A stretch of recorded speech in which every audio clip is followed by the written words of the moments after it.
നിനക്കറിയാലോ, എനിക്ക് ആ കോത്തായക്ക് നാട്ടിൽ ആകെ വിശ്വാസമില്ല നിന്നെ മാത്രം. അതുകൊണ്ട് എൻ്റെ അച്ഛനെ നീ പൊന്നു പോലെ നോക്കണം. പഴയ കാര്യങ്ങളൊന്നും നീ മനസ്സിൽ വെക്കല്ലേ. അച്ഛൻ നീ സിഗരറ്റ് വലിക്കാൻ പോയത് നാട്ടിലെല്ലാം പറഞ്ഞത് നിന്റെ നല്ലതിന് വേണ്ടിയിട്ടല്ലേ?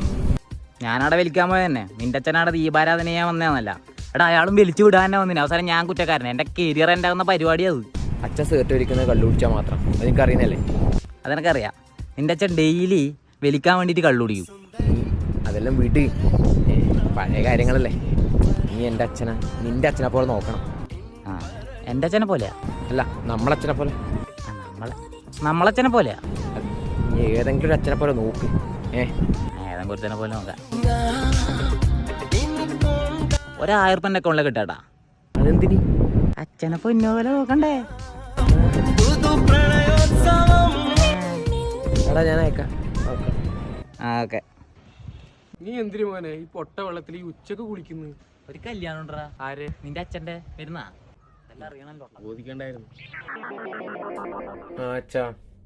Hi bro. ബ്രോയാ? ഏത് ബ്രോ? അച്ഛൻ ഞാനാണ്, ആദർശരാജൻ. നീ രാജന്റെ മോനെ, ഞങ്ങളെ എന്റെ മോനാവല്. എടോ രാജ താനല്ലേ അച്ഛൻ? എടോ അച്ഛ താനല്ലേ രാജൻ? ഓ ഞാനാണ് രാജനല്ലേ. സോറി മോനെ.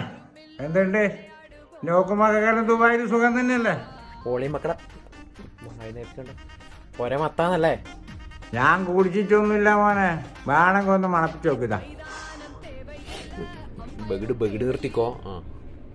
നിങ്ങൾ ഈ കള്ളുടിച്ച് കിടക്കുന്നൊന്നും ആ പാവ ഹരിക്കുട്ടനെ അറിയണ്ട. മാസത്തിൽ കുടിക്കുന്ന ഞാൻ ഇപ്പൊ എന്റെ ഹരിക്കൂട്ടനെ കൊണ്ട് ഡയറി കുടി തുടങ്ങിയ മോനെ. വേണമെങ്കിൽ എന്റെ ഹരിക്കൂട്ടനെ നോക്കിഞ്ഞതാ.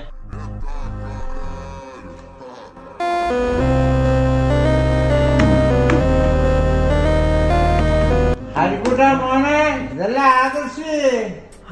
അച്ഛൻ്റെ പൊന്നു വന്ന എടാ, ഒരു 500 രൂപ അക്കൗണ്ടിലേക്ക് ഇട്ടെ. നമുക്ക് അച്ഛനെ പൊന്നു വരെ നോക്കണ്ടേ?